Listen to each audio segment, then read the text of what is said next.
Howdy, folks. My name is Alyssa. I'm a master's student in Library and Information Studies at the University of Wisconsin-Madison. This is All Booked, a two-part reading discussion, which I'll have with my friend Stephanie Horsley, and it's hosted by the Georgetown Public Library. For logistical reasons, we needed to record this discussion in one sitting, but it actually involves two parts. The first part is about reading challenges, so let's get into it. Alrighty, let's get this conversation started. So today, welcome to our book chat. My name is Alyssa, and I'm a graduate student at the University of Wisconsin-Madison. And today I'm talking with Stephanie Horsley, and we'll be talking about reading challenges and comfort reads. So Stephanie, could you talk a little bit more about yourself, to introduce yourself, please? Yeah, thanks and welcome. Thanks for interviewing me today. So my main job is as the Associate Director for e-learning for a large university in London, Ontario, Canada, which is where I also reside. And I'm also a part-time faculty member teaching music education courses in the Faculty of Music at the same university. Wonderful. Thank you again so much for participating in this interview, this book chat with me today. So to start right off, we're going to start with reading challenges. And so I have to confess, I've never done a reading challenge, but I'm really curious about them, partly because I've never done it before. So, but when we've talked before, you mentioned you've done them several for a while. So why did you choose to do a reading challenge? Yeah, so I first heard about reading challenges, I think it was 2018. I was in a Facebook group and people were talking about a reading challenge. And I had finished my PhD and I was going through a bit of a slump. When I was working on my PhD, I mostly read like historical romances and paranormal romances. And I like that genre and I still read it, but my background in another life, I used to be an English teacher and I was thinking like, I used to read really meaty literature. And now I just read only in one genre. So I wanted to break out of that slump a little bit. And I heard people engaging in reading challenges. So I thought, oh, maybe I will give this a try. And so I joined Goodreads and I went on to the Pop Sugar Challenge. It was the 2018 Pop Sugar Challenge, which I think had 52 different challenge prompts that year. So I set myself a lofty goal and I did meet it over the course of the year. I started in January and it really helped me kind of come back to my love of reading kind of broadly across different genres and really finding new genres that I never even thought that I would like before. Excuse me.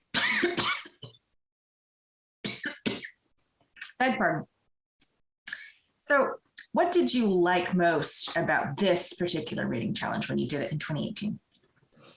I think like the organizational part of me kind of like the spreadsheet. So I created a spreadsheet with all of the prompts and it wasn't just the spreadsheet. It was a lot of fun finding books. So for example, some of the books were pretty easy for me to find prompts for, like a book set on another planet. I like sci-fi and fantasy, so that was pretty easy.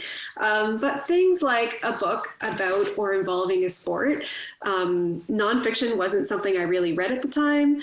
And I don't really dig a lot of sports. And so that was a bit of a challenge. And I actually ended up reading the book Beartown by, I think it was Friedrich Bachmann. I think that's the correct one, which became like a book I came to feel so passionately about. And so I would say it was a combination of finding the books, which is kind of fun in and of itself, but also just discovering books that I never, ever would have read before. I never would have picked up. So in a way, a reading challenge is like a book scavenger hunt. Yeah, I think that's a really good way of putting it. And there's nice, like if you enjoy like interacting online, like for example, Goodreads had a group where people would suggest responses for a particular prompt, and then you could kind of go and research the book and add it to your list and decide if it was a book that you wanted to read.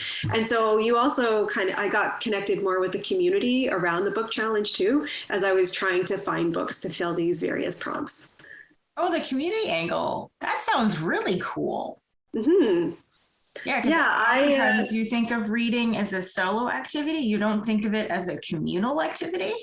Yeah, and like I said, in another life, I did teach high school English. And so like I used to read books and talk about them on a regular basis, either with fellow teachers or with students, like helping them, kind of discover a love of reading and working through books and talking about what they're taking away from the book versus what I'm taking away from the book. And so I got to kind of re-engage in some of that behavior, which was really fun. That does sound like fun. So now I'm kind of curious. You mentioned one, Friedrich Bachmann, I believe. Mm-hmm. So that was one new author, it sounds like. But so what other new authors or genres did you discover as part of the reading challenge that you did in 2018? Yeah. I discovered that I like nonfiction, and I thought that I did not like nonfiction.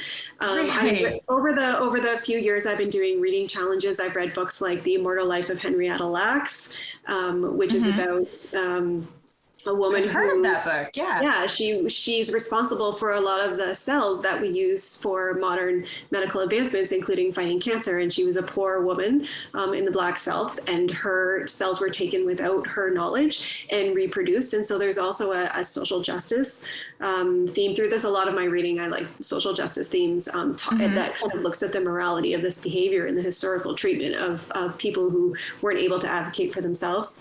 I read a book about the life and death of the Great Lakes. So I grew up on the Great Lakes and the ways that, men and women have messed up the Great Lakes over time and their incredible resiliency to recover up to a point, at which case we have to stop the nonsense that we're doing. What else did I read? I have that Life and Death of the Great Lakes. Yeah. I'm psyched to meet someone else who has read that. That's lovely. I was reading it and I had a geographer friend in a room with me once when I was reading it, and I was like, this really happens. And she's like, oh yeah, that really happens. And I'm like, why don't they teach this in school? I read Educated by Tara Westover. I've heard of that one too. Yeah, so I really, now I am much more open to reading nonfiction books than I ever would have been in the past.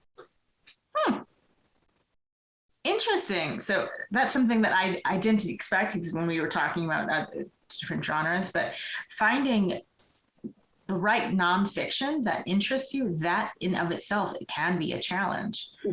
So, but I'm so happy that you were able to find nonfiction genres and books that you liked. That sounds like that reading challenge was rewarding. Afterward, though, after 2018, you mentioned you did it then, have you done subsequent reading challenges?